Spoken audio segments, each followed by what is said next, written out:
Hello students, कैसे हैं आप सब। मैं विपिन चौधरी आज आपको लेकर आया हूँ क्लास 10th के चैप्टर नंबर 2 के वेरी इंपॉर्टेंट क्वेश्चन साइंस के। तो इस वाली वीडियो में सभी आपको क्वेश्चन मिलेंगे, एमसीक्यूज मिलेंगे, वेरी शॉर्ट मिलेंगे और लॉन्ग मिलेंगे। मतलब ये है कि आपके बोर्ड के एग्जाम में वेरी शॉर्ट भी आएंगे, लॉन्ग भी आएंगे और एमसीक्यूज भी आएंगे। तो पूरे चैप्टर से तीनों तरीके के क्वेश्चन हैं। बहुत ही ज़्यादा इंपॉर्टेंट वीडियो होने वाली है क्लास 10th के बच्चों के लिए साइंस चैप्टर नंबर 2 से। तो पहले हम देखेंगे कुछ एमसीक्यूज क्वेश्चंस हैं और ये क्वेश्चन जो मैं आपको बता रहा हूँ ये सारे के सारे क्वेश्चन में उनके आंसर भी आपको मिलेंगे। ठीक है, तो फर्स्ट एमसीक्यू अगर हम देखें तो फर्स्ट एमसीक्यू है what happen when a solution of an acid is mixed with a solution of a base in a test tube. क्या होता है जब एक एसिड के सॉल्यूशन को और बेस के सॉल्यूशन को एक दूसरे के साथ मिलाया जाता है। तो फर्स्ट ऑप्शन है the temperature of solution increases, क्या उसका टेम्परेचर बढ़ जाएगा। दूसरा the temperature of solution decreases, क्या उसका टेम्परेचर घट जाएगा। The temperature of solution remains the same and next salt formation takes place. तो इसमें डी वाला जो ऑप्शन है वो तो आपके सभी को समझ में आ जाता है क्योंकि एनसीईआरटी में दिया हुआ है कि जब हम एसिड को बेस के साथ मिलाते हैं तो साल्ट बनता है। तो इसमें ऑप्शन है हमारे क्या केवल 1 है, 1 और 3 है, 2 और 3 है या 1 और 4 है। तो वैसे अगर तुक्का लगाए तो तुक्के लगाने से सीधी बात समझ में आ रही है कि साल्ट तो बनता ही बनता है। 4 तो जो है वो कौन से वाले में है, डी वाले में। और डी और फर्स्ट इसका मतलब ये होगा जब हम एसिड और बेस को एक साथ मिलाते हैं तो जो टेम्परेचर है वो भी इंक्रीज होता है और साल्ट भी बनता है। तो इसका ऑप्शन नंबर डी जो है वो बिल्कुल हमारा सही हो जाएगा कि जब हम एसिड के सॉल्यूशन को और बेस के सॉल्यूशन को मिलाते हैं तो मिलाने के बाद क्या बनता है, हमारा साल्ट बनता है और टेम्परेचर जो है वो इंक्रीज होता है। तो अगर आपको टेम्परेचर के बारे में ना भी पता हो तो इसमें आप तुक्का भी लगा सकते हैं। तुक्का कैसे, जैसे साल्ट फॉर्मेशन टेक्स प्लेस। तो फोर्थ वाला तो होना ही है। अब इसमें आपको दिखाई दे रहा होगा कि फोर्थ सिर्फ डी वाले में ही है, तो डी वाला ऑप्शन हमारा बिल्कुल सही रहेगा। एमसीक्यूज क्वेश्चन में ठीक तरीके से पढ़ेंगे, एनसीईआरटी के बेस से पढ़ेंगे तो आपको आंसर मिल जाएगा, आसानी से पता चल जाएगी। तुक्का भी ऐसा लगाइए बिल्कुल सही लगेगा। Second question, 2 aqueous solutions P and Q have pH of 5 and 13 respectively. The correct inference is that. Correct inference बताना है। तो एक बात देखोगे, पीएच स्केल के अकॉर्डिंग हमें ये बात बताई जाती है कि पीएच स्केल की रेंज 0 से 14 तक होती है। उसमें 7 तक के एसिड होते हैं, 7 से नीचे वाले, 7 से ऊपर वाले होते हैं बेस और 7 वाले होते हैं न्यूट्रल। तो इसमें एक बात तो हमें पक्का कंफर्म हो गई है कि पी जो होगा वो हमारा एसिड होगा और क्यू जो है वो हमारा बेस होगा। अब देखते हैं इनके ऑप्शन के अकॉर्डिंग और फिर ऑप्शन से पहचान करेंगे कौन सा वाला हमारा सही है। Solution P of HCl and solution Q of NH4OH। तो पहले वाले ऑप्शन होने की कुछ, पहला वाला ऑप्शन राइट हो सकता है क्योंकि पहले P में एसिड दिया हुआ है, लेकिन एसिड HCl जो है वो स्ट्रॉन्ग एसिड है, उसकी pH वैल्यू तो 5 हो ही नहीं सकती।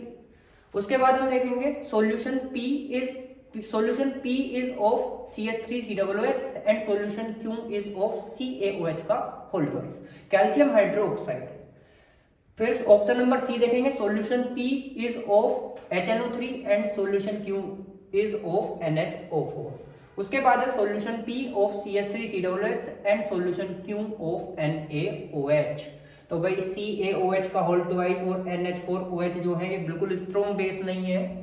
स्ट्रॉन्ग बेस नहीं है तो उनकी pH वैल्यू 13 तो हो ही नहीं सकती। उसके बाद अगर हम देखें कि सॉल्यूशन Q जो है उसकी pH वैल्यू कितनी है, 13 है। इसका मतलब ये स्ट्रॉन्ग बेस हो सकता है और स्ट्रॉन्ग बेस क्या है, NaOH। तो इसमें हमारा ऑप्शन नंबर डी जो है वो बिल्कुल सही रहेगा कि सॉल्यूशन P जो है वो CH3COOH है और सॉल्यूशन Q जो है वो NaOH है। उससे आगे क्वेश्चन देखते हैं, sodium carbonate is a basic salt because it is a salt of. Sodium carbonate जो है वो एक बेसिक सॉल्ट है, क्यों है, क्योंकि स्ट्रॉन्ग एसिड स्ट्रॉन्ग बेस से मिलकर बना हुआ है। भाई स्ट्रॉन्ग एसिड स्ट्रॉन्ग बेस से तो न्यूट्रल बनता है, तो न्यूट्रल होना चाहिए, लेकिन ये तो बेसिक है। तो बेसिक में तो सीधा सीधा क्या होता है, बेसिक साल्ट वो बनता है जहां पे स्ट्रॉन्ग बेस और वीक एसिड हो। देखो साल्ट फॉर्मेशन की अगर हम बात करें तो स्ट्रॉन्ग एसिड स्ट्रॉन्ग बेस लेंगे तो न्यूट्रल सॉल्ट बनेगा। अगर स्ट्रॉन्ग एसिड लेंगे और वीक बेस लेंगे तो हमारा क्या बनेगा, एसिडिक सॉल्ट। अगर स्ट्रॉन्ग बेस लेंगे और वीक एसिड लेंगे तो बेसिक सॉल्ट बनेगा। सोडियम कार्बोनेट बेसिक सॉल्ट है, इसका मतलब स्ट्रॉन्ग बेस और वीक एसिड से मिलके बना हुआ है। तो स्ट्रॉन्ग बेस और weak acid, strong base weak acid कौन सा वाला है? Option number D, weak acid and strong base. आगे क्वेश्चन देख लेते हैं। आगे, a sample of soil is mixed with water and allowed it to settle, the clear supernatant solution turns the pH paper yellowish orange, which of the following would change the color of this paper to greenish blue? कौन सा वाला greenish blue से change कर सकता है? तो जो भी इसमें हमारा बेसिक होगा वो चेंज कर सकता है। Lemon juice acidic, vinegar acidic, common salt neutral है तो वो कोई चेंज ही नहीं करेगा। एंटा एसिड, एंटा एसिड जो होते हैं वो हमारे बेसिक होते हैं तो बेसिक ही इसको चेंज कर सकता है, तो इसका ऑप्शन नंबर डी हो जाएगा। तुक्का भी आप लगा सकते हो, लेमन जूस में वही लेमन जूस हो गया एसिडिक, विनेगर भी एसिडिक हो गया, इसका मतलब दोनों ऑप्शन तो सही हो ही नहीं सकते। कॉमन साल्ट न्यूट्रल है वो बदलाव करेगा नहीं, तो बचा कौन? एक ही तो बचा एंटा एसिड, तो एंटा एसिड आपका सही हो जाएगा। उससे आगे, विच of the following gives the correct increasing order of acidic strength, कौन से वाले की एसिडिक स्ट्रेंथ का इंक्रीजिंग ऑर्डर सही है?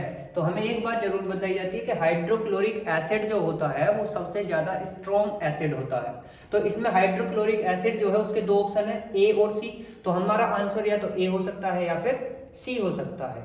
उससे पहले अगर हम ए और सी में करें तो यहाँ पे एसिटिक एसिड है, वाटर है, वाटर तो न्यूट्रल होता है, एसिटिक एसिड एसिड है, तो एसिड तो एक साथ ही आने चाहिए, वाटर आना चाहिए कहाँ पे? पहले।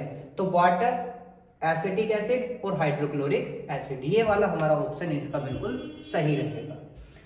उससे आगे क्वेश्चन पे आते हैं। Farmers neutralise the effect of acidity of the soil by adding, farmers जो है वो एसिडिटी के इफेक्ट को न्यूट्रलाइज करने के लिए मिट्टी में क्या मिलाते हैं? तो सीधी बात है, एसिडिटी न्यूट्रलाइज करनी है तो क्या मिलाएंगे? बेस मिलाएंगे।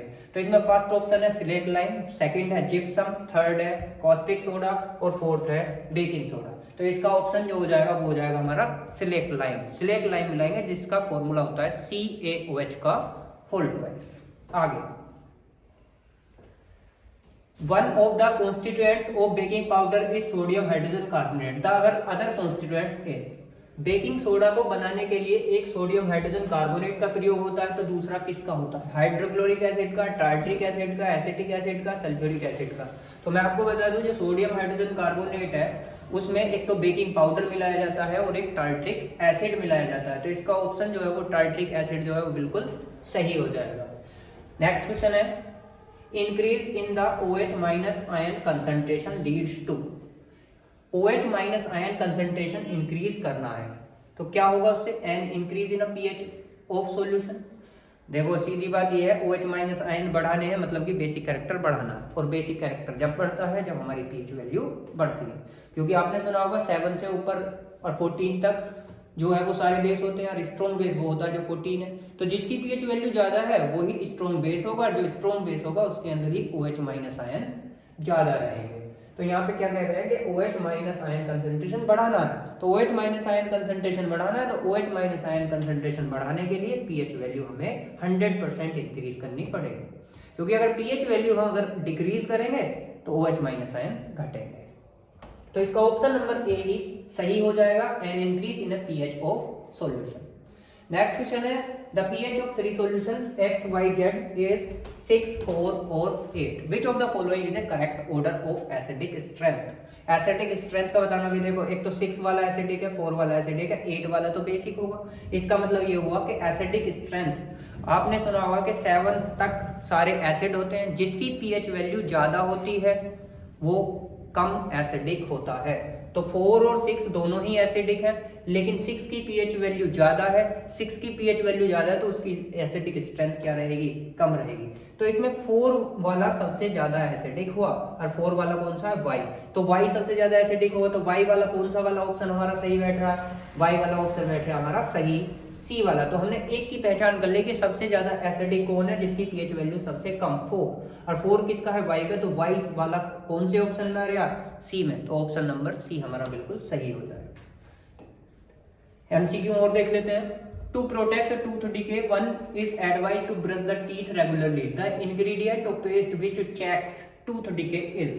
तो ये क्या है कि हमसे बोला गया कि अगर हमें अपने दांतों को बिल्कुल सही रखना है तो उसके लिए लगातार हमें ब्रश करना होगा, टूथपेस्ट करना होगा। क्यों? क्योंकि हमारे मुंह की पीएच वैल्यू जब घट जाती है तो ही हमारे जो दांत हैं वो खराब होने स्टार्ट होते हैं। इसका मतलब हमें अपने मुंह की पीएच वैल्यू नहीं घटने देनी है, मतलब पीएच वैल्यू को बढ़ाना है। पीएच वैल्यू को कौन बढ़ाता है? बेस। तो इसमें ऑप्शन जो आ जाएगा वो आ जाएगा हमारा बेसिक वाला।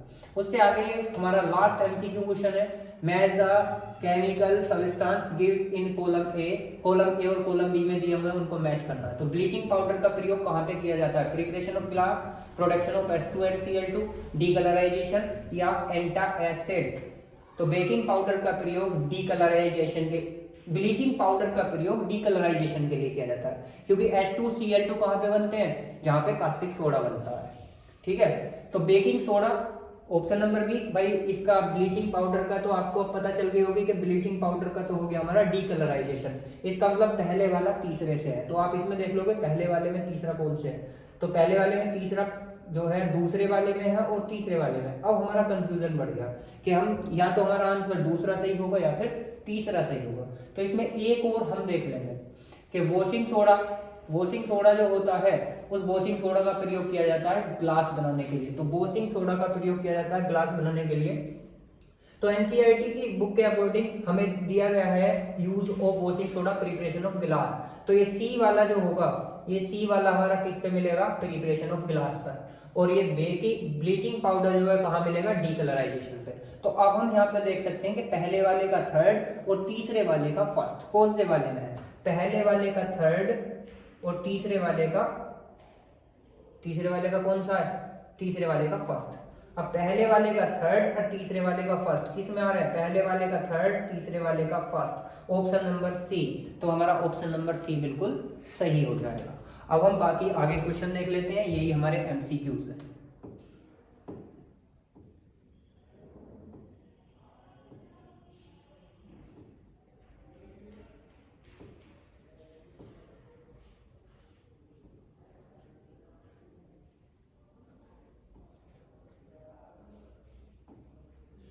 ये हमारे क्वेश्चन है, शॉर्ट क्वेश्चन है। अब शॉर्ट देख लेते हैं।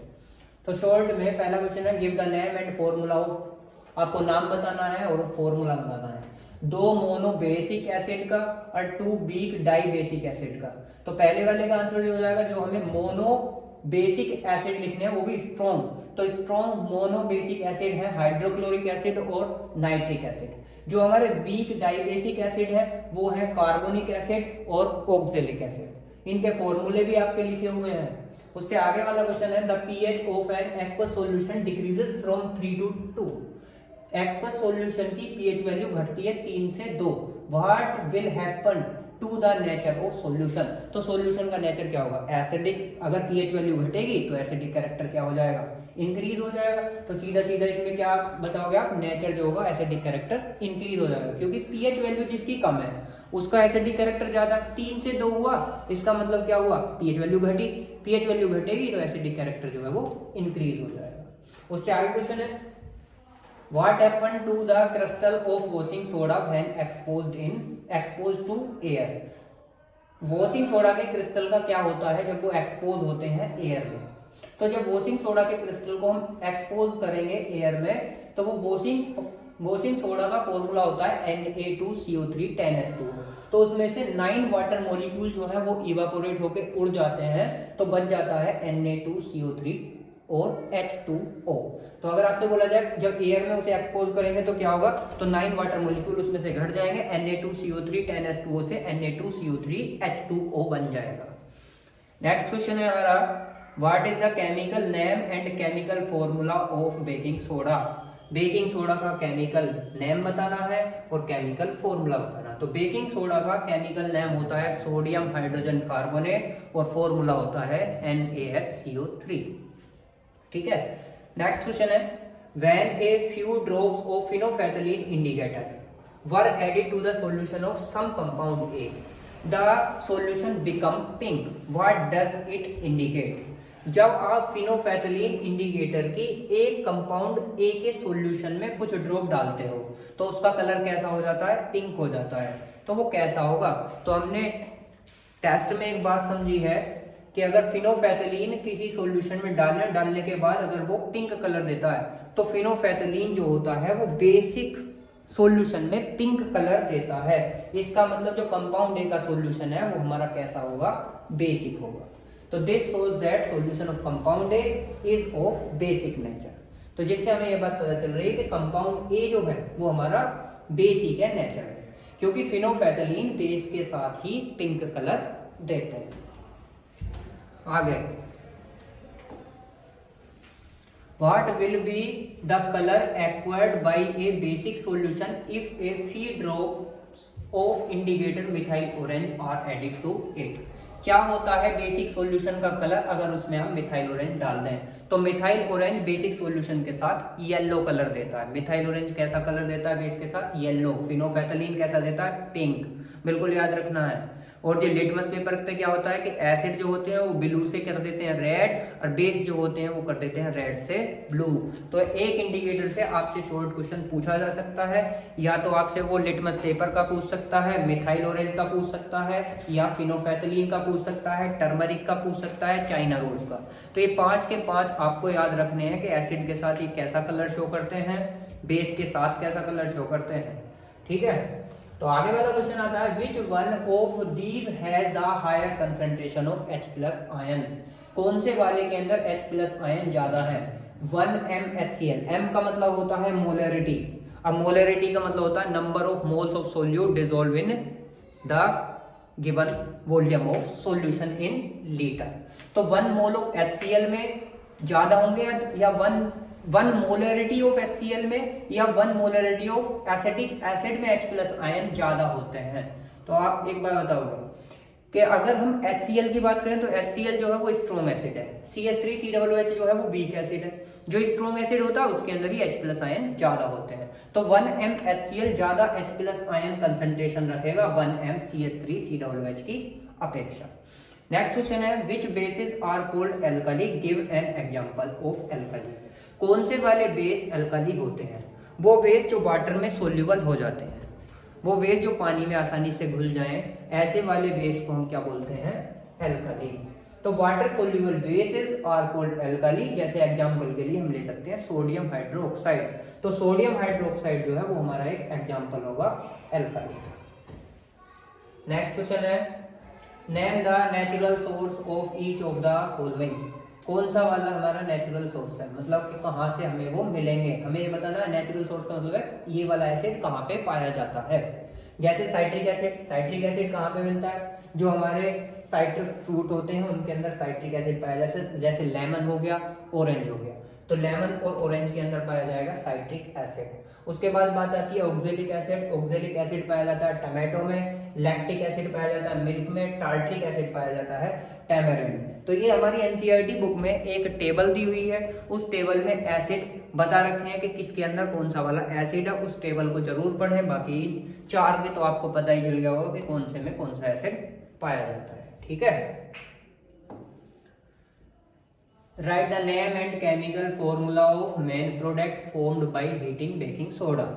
जब आप बेकिंग सोडा को हीट करते हो तो हीट करने के बाद क्या प्रोडक्ट बनते हैं उसका नाम लिखना है। तो जब हम सोडियम हाइड्रोजन कार्बोनेट, फॉर्मूला होता है हमारा बेकिंग सोडा का, जब हम उसको हीट करते हैं तो सोडियम कार्बोनेट बनता है, कार्बन डाइऑक्साइड बनता है और वाटर बनता है। उसकी हम रिएक्शन लिख सकते हैं कि NaHCO3 सोडियम हाइड्रोजन कार्बोनेट मतलब बेकिंग सोडा। उसको अगर हम हीट करें तो सोडियम कार्बोनेट बनेगा, कार्बन डाइऑक्साइड बनेगा और वाटर बनेगा। आगे की अगर बात करें, आगे क्वेश्चन है, write the names and chemical formula of product formed by heating gypsum at 373 kelvin. तो ये एनसीईआरटी बुक में डेफिनेशन लिखी हुई है चैप्टर में, लास्ट पेज पर ही है कि जब जिप्सम को 373 केल्विन टेम्परेचर पे हीट किया जाता है तो उसमें से 1.5 वाटर मॉलिक्यूल बाहर निकल जाते हैं और वो प्लास्टर ऑफ पेरिस बनाता है। तो जिप्सम को अगर 373 केल्विन टेम्परेचर पे हीट करेंगे तो प्लास्टर ऑफ पेरिस बनाएगा और 1.5 वाटर मॉलिक्यूल बनाएगा। तो CaSO4 2H2O ये होता है जिप्सम का फॉर्मूला। इसको अगर हम हीट करते हैं तो CaSO4 half H2O और प्लस 3/2 H2O बनाएगा। CaSO4 half H2O जो है वो है हमारा प्लास्टर ऑफ पेरिस। ठीक है, उससे आगे आता है, which substance constituents the enamel coating of our tooth. कौन सा वाला सब्सटेंस से हमारे दांतों के ऊपर की परत बनी होती है? तो हमारे दांतों के ऊपर परत जो है वो बनी होती है कैल्शियम फॉस्फेट की, जिसका फॉर्मूला होता है Ca3PO4 का होल ट्वाइस। तो टूथ एनेमल किससे बनी हुई है हमारी? कैल्शियम फॉस्फेट से, जिसका फॉर्मूला है Ca3PO4 का होल ट्वाइस। नेक्स्ट क्वेश्चन है what will be the pH of the solution, what will be the pH of the following salt solution? क्या पीएच वैल्यू होगी? Salt made from strong acid and strong base. अगर strong acid और strong base से मिलकर salt बना है तो उसकी वो बनता है न्यूट्रल सॉल्ट, जिसकी पीएच वैल्यू होती है 7, जिसको हम कह सकते हैं एग्जांपल होगा NaCl। और वो साल्ट जो स्ट्रॉन्ग एसिड वीक बेस से मिलकर बना हो, तो स्ट्रॉन्ग एसिड और वीक बेस से मिलकर जो बना होगा वो एसिडिक, क्या होगा? स्ट्रॉन्ग एसिड है तो मतलब एसिडिक साल्ट बनेगा, और एसिडिक साल्ट का एग्जांपल हम लिख सकते हैं NH4Cl। और अगर वो एसिडिक है तो उसकी पीएच वैल्यू 7 से कम होगी। Give example of 2 substance having water of crystallisation. Water of crystallisation के 2 सब्सटेंस का नाम बताना है और उनका फॉर्मूला भी हमें लिखना है। तो क्रिस्टलाइजेशन ऑफ वाटर का एक है हमारा ब्लू विट्रोल, जिसको कहते हैं हाइड्रेटेड कॉपर सल्फेट या कॉपर सल्फेट पेंटाहाइड्रेट, फॉर्मूला है CuSO4 5H2O। और दूसरा वाला जो है वो है ग्रीन विट्रोल, जिसको कहते हैं हाइड्रेटेड फेरस सल्फेट, फॉर्मूला है FeSO4 और 7H2O। ये वाला क्वेश्चन आपको बिल्कुल याद रखना है, इंपॉर्टेंट क्वेश्चन है, ठीक है। NCERT बुक में थोड़े से उसमें दिया हुआ है, बहुत कम बच्चे इसको पढ़ते हैं, लेकिन मोस्टली इसमें से क्वेश्चन हमारा पूछ लिया जाता है। आगे आ जाते हैं, बहुत इंपॉर्टेंट क्वेश्चन है। A milkman add very small amount of baking soda to fresh milk, what happened to its pH? ये PW नहीं है बल्कि क्या है? पीएच है। एक दूध दिया है, वो क्या करता है? बिल्कुल फ्रेश मिल्क के अंदर थोड़ा सा बेकिंग सोडा डाल देता है। तो थोड़ा सा बेकिंग सोडा डालने के बाद फिर क्या होगा? तो अगर हम बात करें कि जो फ्रेश मिल्क होता है उसकी पीएच वैल्यू लगभग कितनी होती है? 7 होती है। और बेकिंग सोडा जो है उसका नेचर होता है बेसिक। तो वो क्या करता है कि जब फ्रेश मिल्क में हम बेस डालेंगे तो फ्रेश मिल्क तो एसिड की तरह काम कर रहा है और NaHCO3 जो है वो बेस की तरह काम करेगा। तो अगर आप एसिड में बेस डाल रहे हो तो उसकी पीएच वैल्यू क्या हो जाएगी? इंक्रीज हो जाएगी, क्योंकि वो बेसिक कैरेक्टर की तरफ चलने लग जाएगा, जिसकी वजह से दूध की पीएच वैल्यू इंक्रीज हो जाएगी, 6 से ज्यादा हो जाएगी सोडियम हाइड्रोजन कार्बोनेट डालने के बाद। आगे क्वेश्चन है a doctor applied surgical bandage on fractured bone of change there likely to occur. इसका मतलब है कि एक डॉक्टर जो है वो सर्जिकल बैंडेड का यूज करने के लिए मतलब यूज कराते हैं जब कोई भी हमारी हड्डी वगैरह टूट जाती है, ठीक है। क्यों?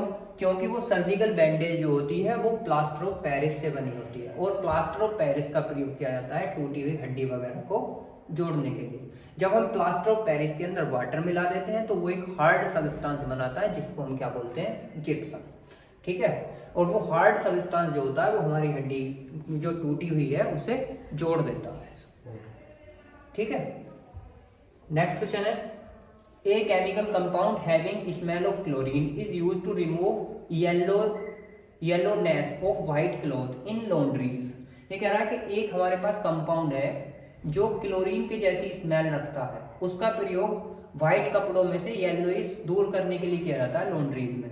तो ये तो हमारा क्वेश्चन भी आया था कि कैल्शियम हाइड्रोक्साइड में अगर हम क्लोरीन गैस मिला दें तो क्या बनता है? Bleaching powder. ब्लीचिंग पाउडर का प्रयोग ही लॉन्ड्रीज वगैरह में किया जाता है। तो यहाँ से हमें थोड़ी बात समझ में आती है कि शायद ये ब्लीचिंग पाउडर हमारा केमिकल कंपाउंड हो सकता है, क्योंकि उसी का प्रयोग किया जाता है लॉन्ड्रीज वगैरह में। तो इसमें पूछा है नेम द कंपाउंड, उस कंपाउंड का नाम बताइए। तो कंपाउंड तो मैंने तुम्हें बताया कि क्या कंपाउंड होगा? ब्लीचिंग पाउडर होगा। और जब ये प्रिपेयर होता है तो उसकी आपको रिएक्शन बतानी है। तो रिएक्शन भी आप इसकी यहाँ पर लिख दोगे, ये वाली। हाँ, आगे give the chemical name of acid present in, वही एसिड का नाम बताना। वो टेबल मैंने एनसीईआरटी में आपको बता रखी है कि आंट में कौन सा एसिड पाया जाता है, आंट के चींटी के डंक में कौन सा पाया जाएगा? Methanoic acid. मिथेनोइक एसिड का कॉमन नाम होता है फॉर्मिक एसिड। लेमन में पाया जाता है साइट्रिक एसिड, मिल्क में पाया जाता है लैक्टिक एसिड, टमाटो में पाया जाता है ऑक्सैलिक एसिड। इसमें ही बी पार्ट दिया हुआ है, write the chemical name of the two salt belonging to the sodium family.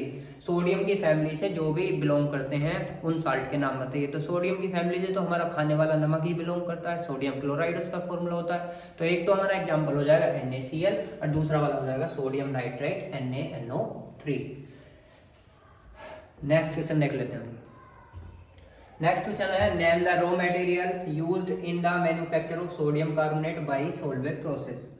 दो रॉ मटेरियल्स का नाम बताइए जो सोल्वे प्रोसेस में सोडियम कार्बोनेट को बनाने के लिए प्रयोग किए जाते हैं। तो सोल्वे प्रोसेस में सोडियम कार्बोनेट को बनाने के लिए प्रयोग किए जाते हैं सोडियम क्लोराइड और कैल्शियम कार्बोनेट। मतलब कि हमारा NaCl CaCO3 और या फिर हम कह सकते हैं NH3। NaCl NH3 बता दो या फिर CaCO3 और NH3। इसका बी वाला है how is sodium hydrogen carbonate formed during Solvay process separated from a mixture of NH4Cl and NaHCO3। तो सोडियम हाइड्रोजन कार्बोनेट जो है वो हमारा लेस सोल्यूबल होता है वाटर में, जो आसानी से सेपरेट हो जाता है एक NH4Cl प्रेसिपिटेट से। तो इस तरीके से हम उसको फिल्ट्रेशन वाली प्रोसेस से सेपरेट कर सकते हैं। उससे आ गया how is sodium carbonate obtained from sodium hydrogen carbonate. Sodium carbonate कैसे बनेगा सोडियम हाइड्रोजन कार्बोनेट से। तो पीछे रिएक्शन आई थी कि क्या होता है जब सोडियम हाइड्रोजन कार्बोनेट को हीट कर दें। तो सोडियम हाइड्रोजन कार्बोनेट को हीट कर दीजिए, सोडियम कार्बोनेट बन जाएगा। तो बोला जाए ना सोडियम हाइड्रोजन कार्बोनेट से कैसे बना सोडियम कार्बोनेट, तो आप बता दो कि हीट कर दिया। सोडियम हाइड्रोजन कार्बोनेट को अगर हीट करेंगे तो क्या बन जाएगा सोडियम कार्बोनेट। तो ये रिएक्शन भी आप उसकी दिखा सकते हैं। ये हमारा लास्ट क्वेश्चन है। उसके बाद थोड़े लॉन्ग वाले क्वेश्चन देखेंगे। MCQ मैंने पहले ही बता दिए, ये शॉर्ट हो गए, फिर लॉन्ग और चैप्टर में बहुत ही इंपॉर्टेंट क्वेश्चन है। ये अगर आपने कर लिए तो ये मान लीजिए बोर्ड के हिसाब से बिल्कुल आपने ये मानो कि ये चैप्टर 2 बिल्कुल कवर अप कर लिया। आगे है when electricity is pass through a common salt solution. जब एक कॉमन सॉल्ट सॉल्यूशन में इलेक्ट्रिसिटी पास करते हैं, sodium hydroxide is produced along with the liberation two gases X and Y। तो वहां पे दो गैस उत्पन्न होती हैं, एक होती है X और एक होती है Y। The X gas burns with a pop sound whereas Y used for distinguish drinking water. तो सीधी सीधी सी बात है, ये तो हमारे सोडियम हाइड्रोक्साइड बनाने वाली प्रोसेस है कि जब हम ब्राइन में इलेक्ट्रिसिटी पास करते हैं तो ब्राइन में इलेक्ट्रिसिटी पास करने से सोडियम हाइड्रोक्साइड बनता है। उस वाली प्रोसेस को क्लोरो एल्काली प्रोसेस कहते हैं। तो वहां पे दो गैस निकलती है, हाइड्रोजन और क्लोरीन। तो हाइड्रोजन गैस पॉप साउंड उत्पन्न करती है, क्लोरीन गैस क्या है ड्रिंकिंग वाटर के लिए यूज की जाती है। तो ये कह रहा है आपको X और Y बताना है। तो X और Y दोनों गैस है। X क्या कर रही है पॉप साउंड, तो पॉप साउंड कौन करता है हाइड्रोजन। तो X हो गई हाइड्रोजन और Y हो गई क्लोरीन।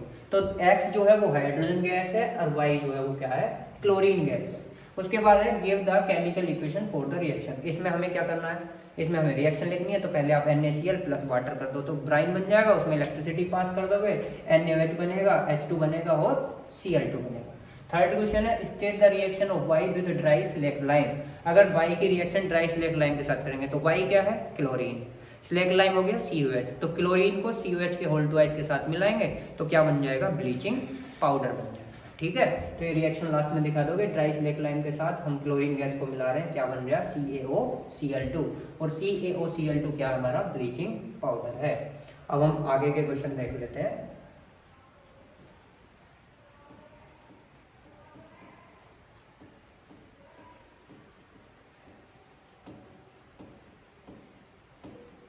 ये हमारे थोड़े लॉन्ग क्वेश्चंस हैं उन्हीं के ऊपर बेस्ड जो अभी तक हमने पढ़े हैं। कोई अलग से तो क्वेश्चन आने वाला नहीं है, मतलब उन्हीं के बेस्ड पर हमारे क्वेश्चन घूमते रहेंगे, बस कंफ्यूज नहीं होना है। चैप्टर बिल्कुल ठीक तरीके से रीड करना है, ये क्वेश्चन करने हैं। और क्वेश्चन जब आप बोर्ड में पेपर करें तो करने के बाद अगर कोई क्वेश्चन समझ में नहीं आ रहा तो उसको 1 2 3 बार तक रीड करके देखें। कुछ क्वेश्चन में से समझ में आएगा तो आपको कुछ ना कुछ उसका क्लू मिल सकता है। ठीक है, तो फर्स्ट क्वेश्चन है with the help of an example explain what happen when base react with non metallic oxide. What do you infer about the nature of non metallic oxide. तो जो मेटल इसमें बोला है कि आपको एग्जांपल की सहायता से ये बताना है कि बेस को अगर रिएक्ट करें नॉन मेटालिक ऑक्साइड के साथ तो क्या होगा। तो जब मेटल को ऑक्सीजन के साथ मिलाते हैं तो वो मेटालिक ऑक्साइड बनाता है जिसका नेचर होता है बेसिक। नॉन मेटल को ऑक्सीजन के साथ मिलाते हैं तो वो नॉन मेटलिक ऑक्साइड बनाता है जिसका नेचर होता है एसिडिक। तो नॉन मेटलिक ऑक्साइड ये क्या हो गया, नॉन मेटलिक ऑक्साइड ये हमारा हो गया एसिडिक, ठीक है। और ये किसके साथ मिल गया, बेस के साथ। जब एसिड बेस के साथ मिलेगा तो क्या बनेगा, साल्ट तो बनेगा। तो यहाँ पे इसने बोला what is the nature of non metallic oxide. तो क्या नेचर होता है नॉन मेटलिक ऑक्साइड का, नॉन मेटलिक ऑक्साइड का नेचर होता है एसिडिक। तो oxide of non metal react with base to form salt and water.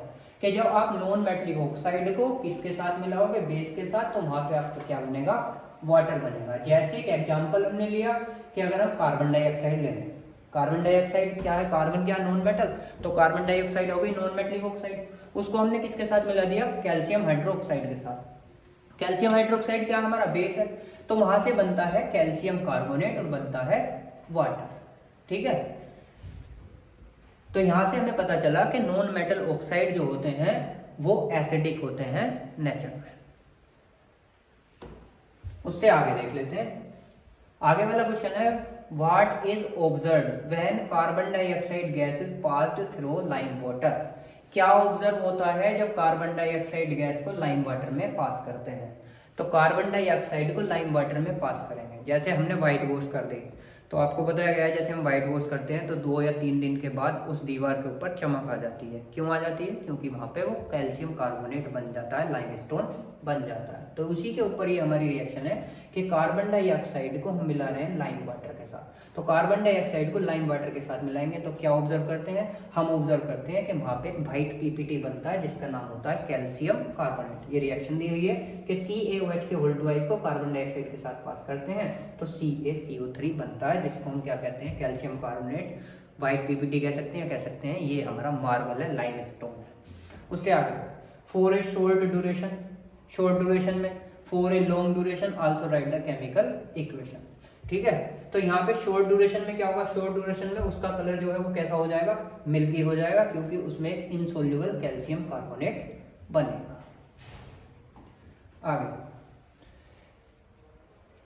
A solution of sodium hydroxide in a test tube 2 drops of phenolphthalein are added. हमारे पास sodium hydroxide का solution है, एक test tube में हमने क्या करा, फिनोफेथलीन डाल दिया। तो सोडियम हाइड्रोक्साइड क्या है, बेस, उसमें अगर हम फिनोफेथलीन डाल दें तो बेस में फिनोफेथलीन डालेंगे तो उसका कलर कैसा हो जाएगा, पिंक, क्योंकि फिनोफेथलीन जो है वो बेस के साथ पिंक कलर शो करता है। तो फर्स्ट क्वेश्चन वही है ना, कलर चेंज हो गया तो कलर बिल्कुल चेंज हो जाएगा, कैसा कलर दिखाई देगा, फिर हमें पिंक दिखाई देगा। अगर सोडियम हाइड्रोक्साइड में हम फिनोफेथलीन डालते हैं तो कलर कैसा हो जाता है, पिंक हो जाता है।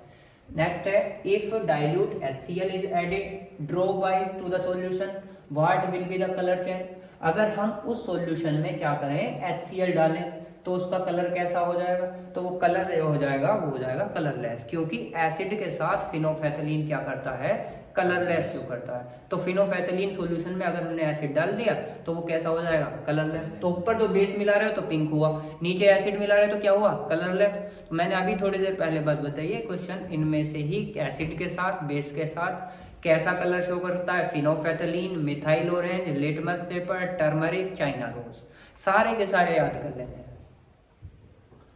आगे वाला question, on adding few drop of NaOH solution to the above mixture of colour of the solution reappears by. तो कह रहे हैं अगर हम ऊपर जो मिक्सचर है कलर का उसमें दोबारा से NaOH सॉल्यूशन डाल दें तो वो कैसा हो जाता है, रीअपीयर हो जाता है। उसका क्या कारण है, क्योंकि जब हम उसमें दोबारा से NaOH डालेंगे उस मिक्सचर में तो वो कलर हमें कैसा दिखाई देगा, पिंक दिखाई देगा, क्योंकि जब हमने वो दोनों एक दूसरे के साथ मिलाए थे तो वो हो गए थे हमारे बेस, वो न्यूट्रल टाइप बन गए थे। उसमें हमने बेस, वो NaOH क्या है, बेस डाल दिया, जब बेस डाल देंगे तो फिर दोबारा से वो कैसा कलर शो कर जाएगा, पिंक कलर शो कर जाएगा। उससे आगे a cloth strip dipped in onion juice is used for testing a liquid X. The liquid X changes its odor. Which type of indicator is onion juice?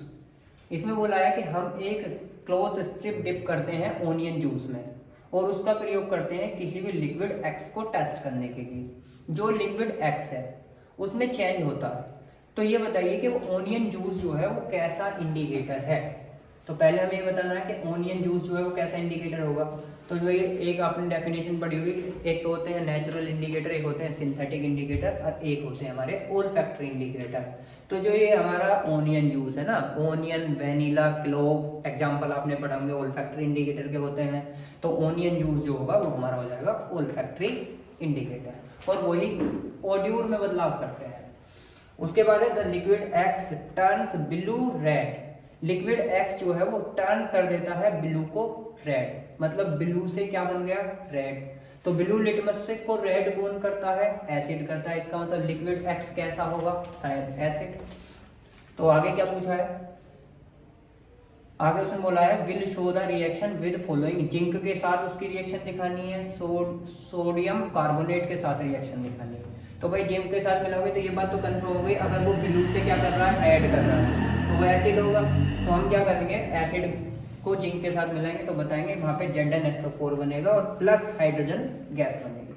उसके बाद दूसरी reaction sodium carbonate की दिखा दोगे, सोडियम कार्बोनेट की H2SO4 के साथ। तो मेटल कार्बोनेट है सोडियम कार्बोनेट, और एसिड के साथ मिलाते हैं तो हमने रिएक्शन पढ़ रखी है कि मेटल कार्बोनेट को एसिड के साथ मिलाते हैं तो साल्ट बनता है, वाटर बनता है और कार्बन डाइऑक्साइड बनती है। तो ये बनना साल्ट, कार्बन डाइऑक्साइड और वाटर। आगे वाला क्वेश्चन देखेंगे।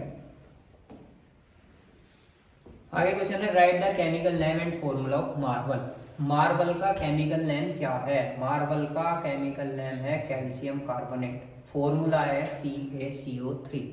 बी वाले पढ़ते हैं। It has been found that marble of Taj Mahal are getting coloured due to development of industrial area around it. ये देखा गया ताजमहल का जो मार्बल है उसका कलर जो है वो थोड़ा बदलता हुआ जा रहा है इंडस्ट्रियल एरिया की वजह से। इसमें केमिकल इक्वेशन कौन सी हो रही है वो आपको बतानी है। तो ताजमहल जो है अगर हम उसकी बात करें तो उसका कलर इस वजह से हो रहा है क्योंकि वो जो बारिश वगैरह पड़ती है तो बारिश जो है कोई बारिश ऐसी होती है जिसके अंदर हमारे नॉन मेटलिक ऑक्साइड पाए जाते हैं, जैसे कार्बन डाइऑक्साइड गैस वगैरह पाई जाती है, तो उसको अफेक्ट कर देती है। ठीक है, तो ऐसे यहाँ से इसमें से पढ़ लेना है, बाकी ये क्वेश्चन पूरा का पूरा कर देना है। आगे देख लेते हैं। आगे क्वेश्चन है draw level diagram preparation of hydrogen chloride gas in a laboratory. आपको पहले डायग्राम बनाना है और हाइड्रोजन गैस कैसे बनती है लेबोरेटरी में वो दिखाना है। सेकंड क्वेश्चन है test a gas evolve first and dry and then the litmus paper. इसमें फिर आपको ये बताना है कि कौन सी वाली गैस निकल रही है। तो ये आपकी एक एक्टिविटी दी हुई है, preparation of hydrogen chloride gas वाली पूरी एक्टिविटी आपको ठीक से पढ़नी है और उससे ही आपको उसके ऑब्जर्वेशन से पूरी की पूरी बात पता चल जाएगी। लैब में भी आप जाके देख सकते हो, तो लैब में जब आपको एक्सपेरिमेंट करवाया जाएगा, एक्टिविटी करवाई जाएगी, तो उसमें आपको ऑब्जर्वेशन मिल जाएंगे। उन्हीं ऑब्जर्वेशन से आपको इनके आंसर आसानी से मिल जाएंगे, पढ़ के देख लेंगे जो बच्चे लैब में ना गए। उससे आगे ये रिएक्शन हमें बैलेंस करनी है। NaOH को जिंक के साथ मिलाएंगे तो ये रिएक्शन बहुत इंपॉर्टेंट रिएक्शन है, कई बार आई हुई है कि जिंक को अगर सोडियम हाइड्रोक्साइड के साथ मिलाते हैं तो क्या बनता है, सोडियम जिंकेट बनता है, हाइड्रोजन गैस बनती है। ठीक है, दूसरा कैल्शियम कार्बोनेट को वाटर कार्बन डाइऑक्साइड के साथ मिलाएंगे तो क्या बनेगा, तो कैल्शियम हाइड्रोजन कार्बोनेट बन जाएगा। तीसरी रिएक्शन है HCl को वाटर के साथ मिलाएंगे तो क्या होगा कि जब HCl को वाटर के साथ मिलाया जाता है तो एसिड को वाटर में मिलाते हैं तो वो डिसोसिएट होकर हाइड्रोनियम आयन बनाता है, तो वो बनाएगा H3O प्लस और Cl माइनस। तो HCl plus H2O gives H3O plus plus Cl minus. उससे आगे है N aqueous solution A turns phenolphthalein. वही इंडिकेटर वाला क्वेश्चन है, कई बार करवा दिया है, सारे कर लेना है। इसमें A, B और D मैंने आंसर में दिखाया नहीं है क्योंकि बता दी है, C वाला आपको थोड़ा सा आंसर में दिखा दिया गया है।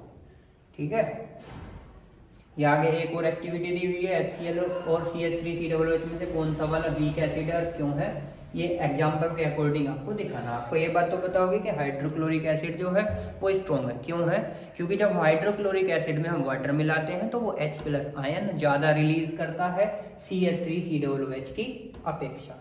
उससे आगे क्वेश्चन है एंटासिड कैसे वर्क करते हैं। एंटासिड जो होते हैं वो हमारे पेट में जो एसिडिटी वगैरह हो जाती है उस एंटासिड टैबलेट लेते हैं, एंटासिड टैबलेट बेसिक होती है तो वो एसिड को न्यूट्रलाइज कर देती है। ठीक है, एक ये है question 3 solutions A, B and C pH value 0, 3, 5। 3 solution है, A है, B है, C है। A की pH वैल्यू 0 है, B की 3 है, C की 5 है। Which solution has highest concentration of H plus ion? H plus ion कौन सा वाला सबसे ज्यादा रखेगा, तो कौन सा वाला सबसे ज़्यादा रखता है, जिसकी पीएच वैल्यू कम होती है वही H प्लस आयन सबसे ज़्यादा रखेगा। तो इसमें फर्स्ट वाला जो है ए, वो सबसे ज़्यादा H प्लस आयन कंसंट्रेशन रखेगा। सेकंड है विच सॉल्यूशन हैज़ द लोएस्ट, तो जिसकी पीएच वैल्यू ज़्यादा है वो लोएस्ट रखेगा, तो सी वाला जो है वो लोएस्ट रखेगा। उसमें ही बी क्वेश्चन पूछा है how concentrated sulphuric acid can be diluted, आप कंसंट्रेटेड सल्फ्यूरिक एसिड को कैसे डाइल्यूट कर सकते हो, उस वाले प्रोसेस को बताना है। तो आप कैसे कर सकते हो, एसिड में वाटर डाल दो, जब एसिड में आप वाटर डाल दोगे तो वाटर में वो कंसंट्रेटेड जो है ना एसिड, वो आपका क्या हो जाएगा, वाटर डालने से डाइल्यूट हो जाएगा। अब किसी को कंसंट्रेटेड में वाटर मिलाते हैं, डाइल्यूट बनाते हैं, तो उस वाले प्रोसेस को नाम देते हैं डाइल्यूशन। तो आपको कंसंट्रेटेड से डाइल्यूट बनाना है तो उसमें वाटर मिलाना है, उस वाले प्रोसेस का नाम क्या हो जाएगा, डाइल्यूशन हो जाएगा। बाकी इसमें क्वेश्चन दिया हुआ है, पढ़ लेना है। एक लास्ट क्वेश्चन है ये, ए compound P forms the enamel of teeth, मतलब हमारे दांत की परत बनाने के लिए कौन सा पी कंपाउंड प्रयोग किया गया।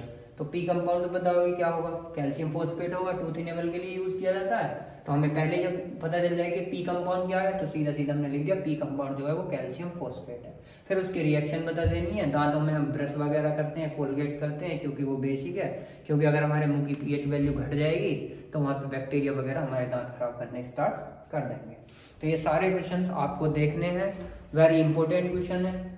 सभी क्वेश्चंस की, सभी चैप्टर के इंपॉर्टेंट क्वेश्चन एमसीक्यूज वगैरह आपको यहीं पे मिलेंगे, ठीक है। मैं डेली आपको एक चैप्टर की ऐसे ही इंपॉर्टेंट क्वेश्चन देता रहूँगा, एक्सप्लेनेशन, ठीक है।